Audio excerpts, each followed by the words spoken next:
Menurut kamu, siapa yang lebih kaya? Richard atau Stanley? Richard yang penghasilannya 100 juta per bulan, punya aset 10 miliar, tapi punya utang 8 miliar.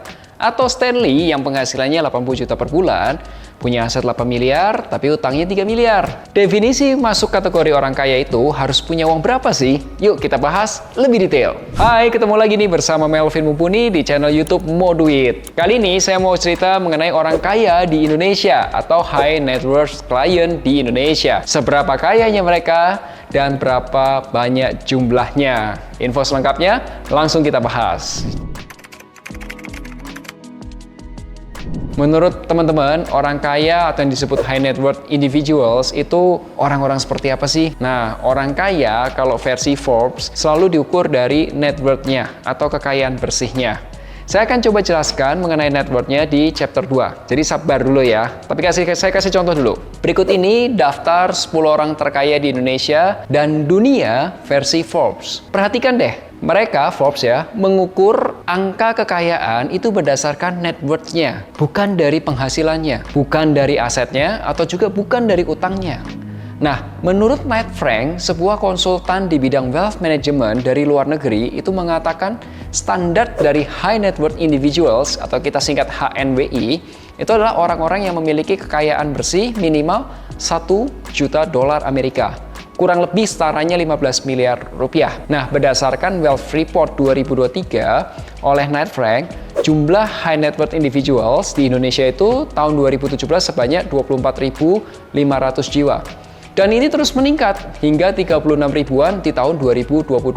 Saya yakin 2023 ini jumlahnya juga meningkat. Apalagi di tahun 2024 lebih meningkat lagi. Oh iya, menurut Anda, mengapa sih jumlah orang kaya di Indonesia ini terus meningkat? Silahkan tulis di kolom komentar. Terima kasih ya. Selain orang-orang high net worth individuals, ada juga nih orang-orang yang tergolong dalam Sultan atau Ultra High Net Worth Individuals atau UHNWI.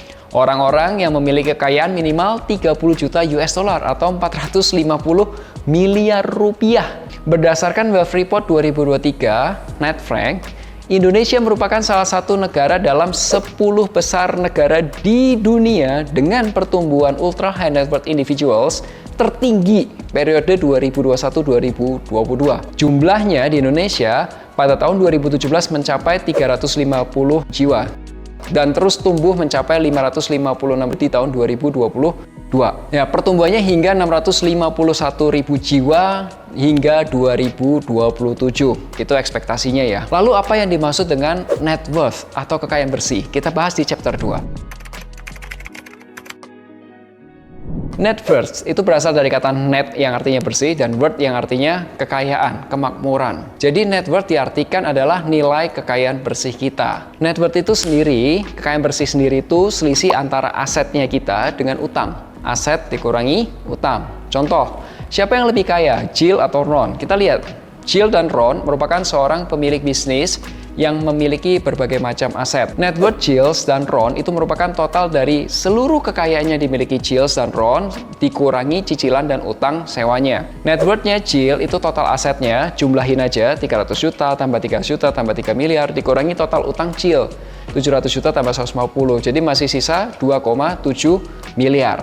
Sedangkan net worth-nya Ron, total aset Ron 100 juta tambah 300 juta tambah 4 miliar dikurangi total utang Ron 2 miliar tambah 100 juta tambah 300-an juta itu jadi 2,3 miliar rupiah. Pendapatan Ron lebih besar dibandingin pendapatan Jill. Namun Jill lebih kaya dibandingin Ron. Nah, faktor yang mempengaruhi perhitungan kekayaan bersih adalah besarnya aset serta utang. Nilai net worth yang positif itu artinya apa? Aset yang dimiliki lebih besar daripada kewajibannya atau utangnya. Nah, tapi kalau net worth-nya negatif, artinya utangnya lebih besar daripada aset. Pertanyaan terakhirnya adalah, gimana caranya memperbesar net worth? Kita bahas di chapter 3. Untuk meningkatkan besarnya net worth, itu bisa dilakukan dengan dua cara. Satu, kita meningkatkan asetnya. Baik dalam bentuk investasi atau mungkin aset yang kita gunakan. Nah, strategi meningkatkan asetnya itu ada banyak cara lah. Pertama, bisa berinvestasi pada produk-produk pasar modal seperti di reksadana, obligasi pemerintah, saham, dan lain sebagainya. Yang kedua, beli aset real. Contohnya apa? Ya bisa beli properti, kemudian propertinya digunakan sendiri boleh atau disewain. Dan yang ketiga, membeli bisnis atau waralaba yang dapat menghasilkan pemasukan. Nah, teman-teman, jika Anda butuh bantuan nih pemilihan investasi atau butuh nasihat investasi, silakan aja hubungi Moduit Advisor di link berikut ini. Dan strategi kedua, itu bisa mengurangi liabilitas atau utang, terutama utang-utang yang sifatnya konsumtif. Nah, strategi mengurangi liabilitas itu ada dua macam. Ada yang namanya debt snowball, jadi kita fokus melunasi utang dengan pokok yang kecil terlebih dahulu. Ada juga ada debt avalanche, yaitu fokus melunasi utang dengan bunga pinjaman yang paling tinggi dulu. Tergantung mana yang paling cocok dengan kondisi keuangan teman-teman. Semoga video ini bisa bermanfaat. Share kalau Anda suka dengan video ini. Sampai jumpa di Mocuan minggu depan bersama Moduit, investasi reksadana, obligasi aman, mudah, dan terpercaya.